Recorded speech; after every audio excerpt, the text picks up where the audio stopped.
প্রশ্নটা করি যে মাসখানেক ধরে দুটি সোশ্যাল ক্যাম্পেইন, হ্যাঁ দুটি ক্যাম্পেইন সোশ্যাল মিডিয়াতে আমরা দেখতে পাচ্ছি। একটি হচ্ছে ডক্টর ইউনূসকে 5 বছর ক্ষমতায় চাওয়া, দ্বিতীয়টি হচ্ছে বিএনপির যেসব জাতীয় নেতা নির্বাচনের দাবিতে সোচ্চার ছিলেন তাদের ব্যঙ্গ করে ক্যাম্পেইন। এই দুটি ক্যাম্পেইন নিয়ে আপনাদের অবস্থান কি? কোন চাওয়াটা বা কোন দাবিটার পক্ষে আপনারা? জনাব নুরুল হক নূর। অনেকদিন পরে আপনার সাথে যুক্ত হতে পেরেছি, আপনাকে শুভেচ্ছা জানাই। কারণ আপনার সাহসী সাংবাদিকতা এবং স্পষ্ট জবাবদিহিতার যে অনুষ্ঠান, সেটা ইন্ডিপেন্ডেন্ট আজকের বাংলাদেশ থেকে ডয়েচে বেলে এখন ঠিকানায়, এটা সকলের কাছে একটা গ্রহণযোগ্য প্রোগ্রাম।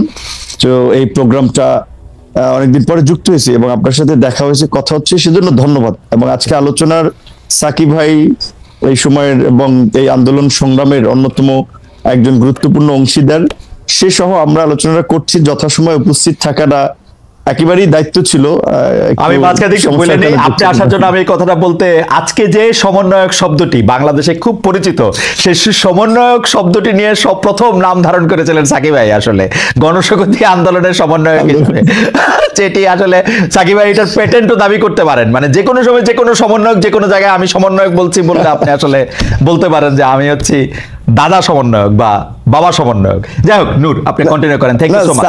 জি, সাকিব ভাই তো এখনো আছে প্রধান সমন্বয়ক, রাইট রাইট, তো সমন্বয়ক। Thank you.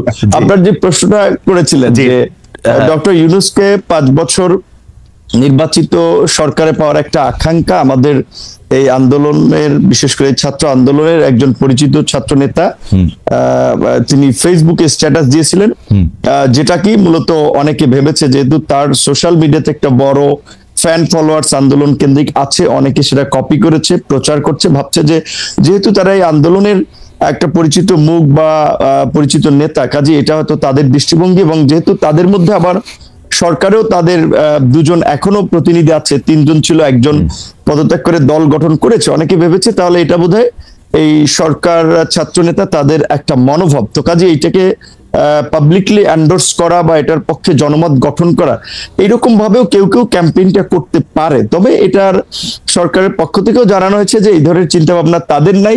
দ্বিতীয় কথা, সরকারের যদি থাকেও, এখানে আমি কিংবা সাকিব ভাইয়ের মতো আমরা যারা একটা গণতান্ত্রিক ব্যবস্থার জন্য আওয়ামী ফ্যাসিবাদের বিরুদ্ধে লড়াই করেছি, তারা তো সেটা কখনোই মানবো না। কাজে এই ক্যাম্পেইনের পক্ষে থাকার প্রশ্ন ওঠে না। এবং আপনি কি চান যে, আপনি বলছেন যে ক্যাম্পেইনের পক্ষে, আপনি চান যে ডিসেম্বর বা জুনের মধ্যেই নির্বাচন হোক, সেটা আপনি চান? আচ্ছা, আমার পজিশনটা বলছি, আপনার দুইটার একটু উত্তর দিয়ে আসি। আর সেকেন্ড একটা ক্যাম্পেইন যেটা বলেছেন যে বিএনপির যেসব নেতা ইলেকশনের জন্য খুব সরব এবং সোচ্চার, তাদের বিষয়ে নানান ধরনের একটা ক্যাম্পেইন আবার চলছে, অনেককে হেয় করা হচ্ছে, নানানভাবে প্রশ্নবিদ্ধ করা হচ্ছে।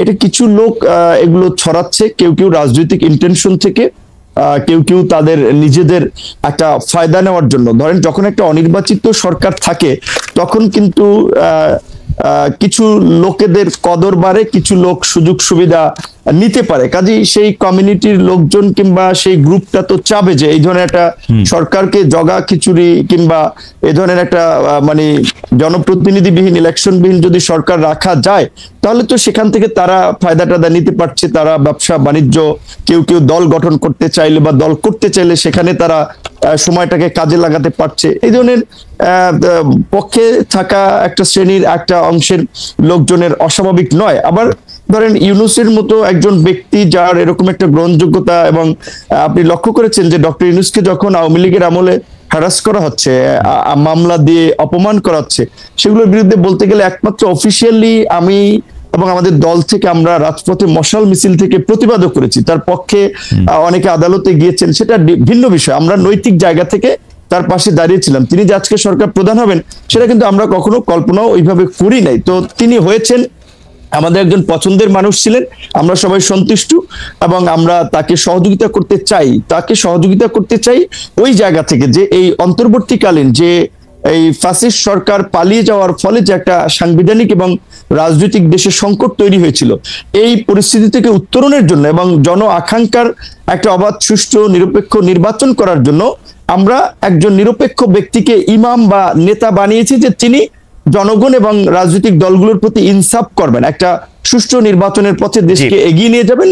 এবং আমাদের যে প্রত্যাশা যে রাষ্ট্রের কিছু মৌলিক সংস্কার, যেটা গত 16 বছরে আওয়ামী লীগ রাষ্ট্রের চরিত্রটাকে নষ্ট করে একটা ফ্যাসিবাদী রাষ্ট্রে পরিণত করেছে, সেই সংস্কারের জন্য আমরা বলেছি যতটুকু সময়ের প্রয়োজন সেই সময়টুকু সকল রাজনৈতিক দল, আমরা যারা গণতন্ত্রের জন্য লড়াই সংগ্রাম করেছি, ফ্যাসিবাদের আমলে লড়াই সংগ্রাম করেছি, তারা দিতে চাই।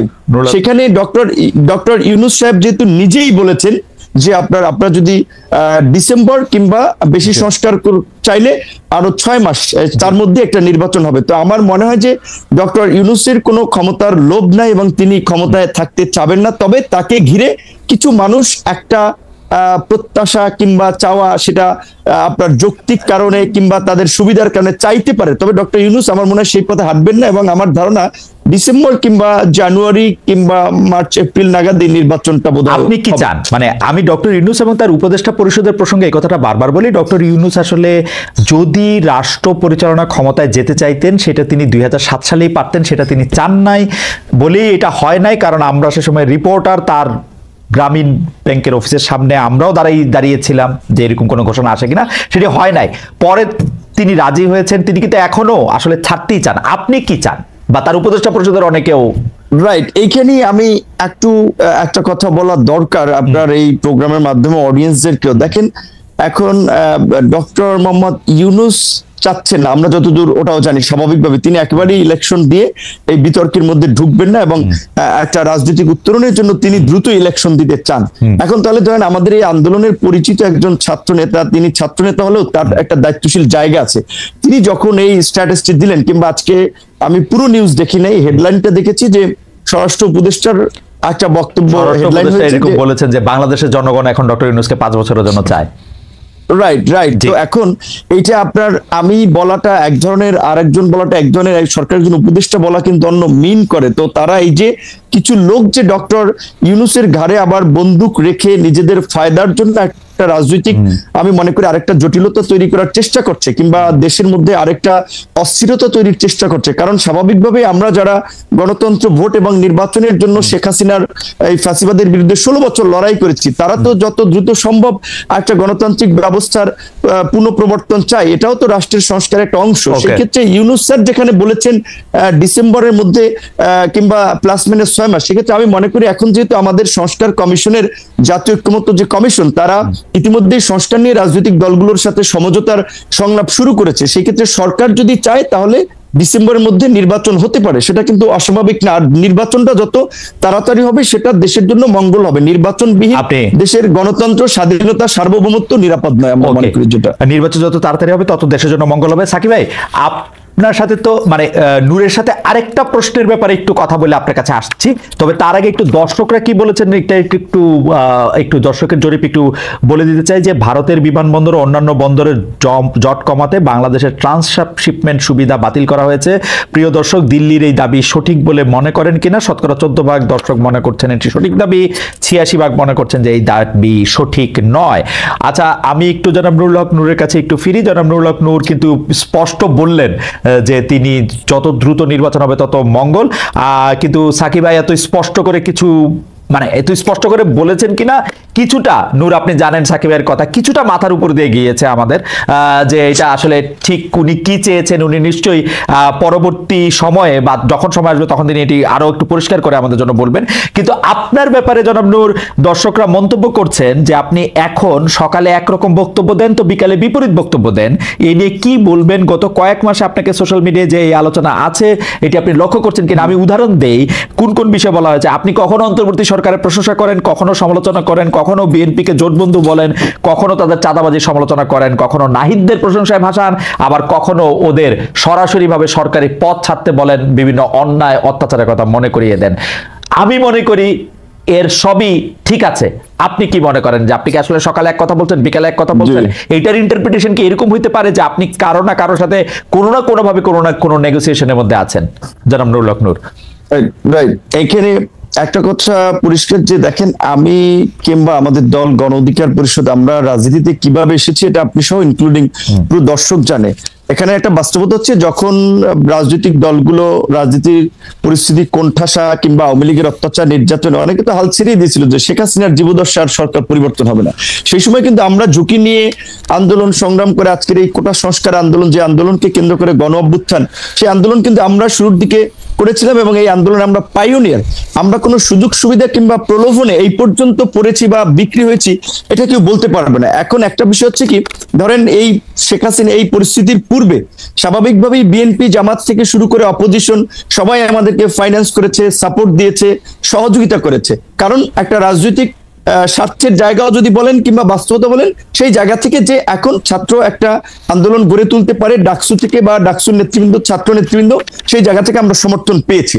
5ই অগস্টের পরে যখন আবার একটা রাজনৈতিক নতুন ছাত্রদের একটা উত্থান হয়েছে কিংবা রাজনৈতিক দলগুলো আগে যারা কোণঠাসা ছিল, প্রকাশ্যে সভা সমাবেশ মিছিল মিটিং করতে পারতো না, এখন সবাই যেটা একটা ওপেন ফিল্ড পেয়েছে, কাজে রাজনৈতিক প্রতিযোগিতার জায়গা থেকে এখন সেই সময় যারা সহযোগিতা করছে তাদের অনেকেই কিন্তু এখন আবার ভিপি নূরদেরকে একটা মাথা ব্যথার কারণ মনে করে, যে কারণে অনেকে একটা ড্যামেজ করতে চায়, ক্যারেক্টার অ্যাসাসিনেশন করতে চায়। আগে যেটা আওয়ামী লীগ করেছে যে কে বিকাশ এইটা ওইটা নানান ভাবে, এবং আপনি দেখেছেন কি হাস্যনষ্ট করেছে গত 7টি বছর। এখন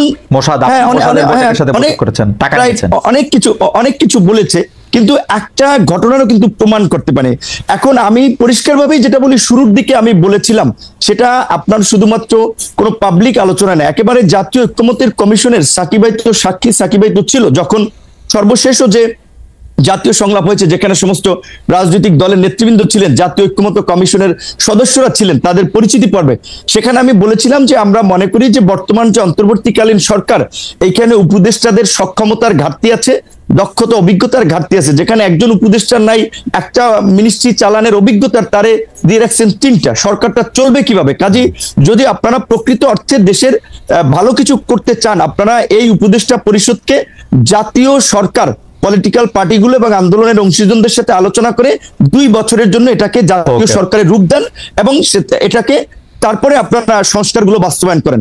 যেহেতু জাতীয় সরকারের পজিশনে আমি 2 বছরের সময়ের ক্ষেত্রে কিন্তু আমি একমত বলেছি, এবং এটা আওয়ামী লীগের আমলে আমি বলেছিলাম যে 2 বছরের জন্য জাতীয় সরকার। যেহেতু জাতীয় সরকার হয়নি, এখন একটা সরকার হচ্ছে নির্দিষ্ট আপনার বলা চলে বলয়ের লোকজনের, এবং সেখানে এই যে ছাত্ররা এনসিপি একটা দল গঠন করেছে, আবার এনসিপির 2 জন উপদেষ্টা আছে, তো এনসিপি সরকারের থেকে দল বানাবে, সরকারি সুবিধা নিয়ে দল বানাবে, এটা কি কোনো দল মানবে? যেই কারণে কিন্তু আমরা বলেছি শুরুর দিকে সরকারের যে গ্রহণযোগ্যতাটা ছিল বা রাজনৈতিক দলগুলোর যে সমর্থনটা ছিল, এখন কিন্তু সরকারের কিছু কর্মকাণ্ড উপদেষ্টাদের বক্তব্যে এখন সেই সমর্থনটা তারা হারাচ্ছে। সেই জায়গা থেকে আমি বলেছি যে শুরুর দিকে আমরা 2 বছর জাতীয় সরকার, এবং গতকালকে আমাদের সংস্কার কমিশনের যে প্রস্তাবনা, সেখানেও আমরা বলেছি যে সরকার যদি আপনার এই সংস্কারগুলো বাস্তবায়ন করতে চায়, তবে অবশ্যই এই সরকারকে জাতীয় সরকারে রূপান্তর করে অধ্যাদেশের মাধ্যমে এই সংস্কারগুলো বাস্তবায়ন করবে রাজনৈতিক ঐক্যমত্যের ভিত্তিতে, অন্যথায় তারা পারবে না। কিন্তু সেই জায়গা থেকে আমি এইটুকু বলবো যে যারা এখন সত্যিকার অর্থেই যারা এই এনসিপি কে কেন্দ্র করে কিছু নতুন সুবিধাভোগী লোক তৈরি হয়েছে, যারা আগে কোনোদিন মিছিল মিটিং এ দেখিনি, রাজপথে দেখিনি, এখন তারা সমন্বয়ক, বড় বড় নেতা, এখন তারা মনে করছে যে আমরা যারা নির্বাচনের কথা বলছি তাদের খাবার তো বন্ধ হয়ে যাবে। যেই কারণে অনেকে ইন্টেনশনালি সোশ্যাল মিডিয়ায় এই ক্যাম্পেইনটা করছে যে বিপি নূর সকালে এক কথা বলে বিকেল এক কথা বলে। সোশ্যাল মিডিয়াতে একেবারেই এটা অনেকের উদ্দেশ্যপূর্ণভাবে ক্যাম্পেইন, রাজনৈতিকভাবে ড্যামেজ করার জন্য, চরিত্র অনন করার জন্য। এইটুকু আমরা বলতে পারি খালেদ ভাই, আপনাকে আওয়ামী লীগের আমল আমার মনে আছে মির্জা ফখরুল ইসলাম আলমগীর সাহেব আপনার একটা প্রোগ্রামে এসে বলছিল যে আপনার এই প্রোগ্রামটাতে তারও ভালো লাগে। এখন দেখেন আপনাকে কিন্তু অনেকে গালি দিচ্ছে, আবার আওয়ামী লীগের দালাল কাসিবাদের দোষর বলে। অথচ আপনি যখন আওয়ামী লীগের আমলে ছাত্রলীগ কিংবা অনেককে এসে করা প্রশ্ন করেছেন, তখন আমরা তালি দিয়েছি, এখন আবার আমরা গালি দিই। এই যে আমাদের যে একটা স্বভাব, এই যে একটু বলি খালেদ ভাই, এই যে আমাদের যে মানে বলবো যে সস্তা একটা যে স্বভাব, আমার পক্ষে গেলে তালি, বিপক্ষে গেলে গালি, এইখান থেকে যদি আমরা জাতিকে বের করে নিয়ে আসতে না পারি, আমাদের সোসাইটিকে যদি সচেতন না করতে পারি, তাহলে কিন্তু আমরা যে নতুন বাংলাদেশ বিনির্মাণের কথা বলছি, রাষ্ট্র সংস্কারের কথা বলছি, এগুলো কিন্তু টেকসই হবে। আমাদের মানসিকতার পরিবর্তন। আমার মনে হয় যে এই ব্যাপারে কোনো সন্দেহ নাই। তবুও সোশ্যাল মিডিয়াতে যেহেতু আমার বিরুদ্ধে একটা সোশ্যাল মিডিয়াতে কথা আছে, যদিও এই প্রশ্ন আপনাকে অনেকবার করেছি, তারপরেও এই প্রশ্ন আপনাকে আরেকবার করছি, এটা যদি আপনি হ্যাঁ বা না বাইনারিতে জবাব দেন তাহলে এটার সুবিধা। আপনি কি আসলেই মোসাদের টাকা পেয়েছেন জনাব নূর? অনেকে বলেছেন এই প্রশ্নটা আপনাকে করি না, খালেদ আপনাকে ভাই, প্রশ্নটা আগে আমাদের আপনি হা বা না বলে দেন, আমার ব্যাখ্যা দেওয়ার দরকার নাই। না আমি ব্যাখ্যা দেওয়ার দরকার নাই। আমাকে হ্যাঁ। এই কথাগুলো বারবার আনাই হচ্ছে আমাদের রাজনৈতিক ড্যামেজ করার জন্য। Okay. আসলে এইটা নিয়ে অনেক উত্তর দিয়েছি, ব্যাখ্যা দিয়েছি। আমি এটা বলবো যে যারা এগুলা আমার বিরুদ্ধে অভিযোগ যে আমি আপনাকে নাকি এই প্রশ্ন কখনো করি নাই, যদি আমি আপনাকে এই প্রশ্ন অসংখ্যবার করছি, আমার বিরুদ্ধে এটা হচ্ছে আপনার অভিযোগ। অর্থাৎ আপনি কি না বললেন কিনা যে না, মানে না বলছেন না হ্যাঁ বলছেন, সেটা একটু বলেন। এটা তো প্রমাণ ভাই, এটা অসংখ্যবার বলেছে, এটা বিভ্রান্তিকর বিষয়, এটা একটা প্রোপাগান্ডা ছিল, সেটা তো প্রমাণ। ওকে, ঠিক আছে। আমার কাছে আমি একটু জনাব জোনায়েদ সাকির কাছে যাই। জনাব জোনায়েদ সাকি, একটা জিনিস হলো যে অনেকের আশঙ্কা থাকলেও দেখেন বাংলাদেশের রাজনীতিতে যারা সক্রিয় রাজনীতিবিদ আছেন, আমি জোনায়েদ সাকি ভাইকে আমার মানে আমি আমি আমি ওনার সবচেয়ে ঘনিষ্ঠ বলে বিভিন্ন জায়গায় দাবি করি, অনেক জায়গায় এক লাইন উপরে গিয়া বন্ধুও বলি, যদিও সাকিব ভাই আমার থেকে অল্প একটু বড়। কিন্তু আমি আপনার কাছে এই প্রশ্নটা করতে চাই সাকিব, আপনি তো দীর্ঘ এটা বলে কি সাকিবের পক্ষে আপনার অবস্থানটা জানাই দিলেন? হ্যাঁ, আমি সাকিবের পক্ষে অলওয়েজ। কিন্তু আমি প্রশ্নটা করতে চাই যে আপনি তো আসলে রাজনীতিকে বিশ্লেষণও করেন, তো সেই ক্ষেত্রে 5 আগস্টের পরে যে একটা জরুরি অবস্থা জারি হয় নাই, সেনাবাহিনী যে আসলে একটা কি ক্ষমতার মধ্যে এটা বসে নাই, এটার একটা সিগনিফিকেন্স ছিল, যেটা আপনার সঙ্গে আমার সঙ্গে অনেকবার আলোচনা হয়েছে। কিন্তু অন্তর্বর্তীকালীন সরকার গঠন থেকে দেশ পরিচালনায় সেনাপ্রধান সেনাবাহিনী প্রত্যক্ষভাবে জড়িত। এমনকি আমরা জনাব হাসান আব্দুল্লাহর কথা কিন্তু আইএসপিআর এর বক্তব্য দিয়ে অস্বীকার করা হয় নাই, বলা হয়েছে যে একটা অন্য পরিস্থিতিতে এই কথাটা বলা হয়েছে। কিন্তু এই যে প্রকাশ্যে অপ্রকাশ্যে মিটিং করা, নির্বাচন নিয়ে মন্তব্য করা, কে থাকবে না থাকবে এটা বলা, এইটা এই ক্যান্টনমেন্টের এই সক্রিয়তা আপনি কিভাবে দেখেন সাকিব ভাই? আমাদের অনেকগুলি প্রশ্ন আছে, আপনি যদি একটু ছোট করে বলেন, আমি একটু নূরকেও জানতে চাইবো যে আসলে ক্যান্টনমেন্টের এই সক্রিয়তা বাংলাদেশের রাজনীতির জন্য বা আপনি কিভাবে দেখেন।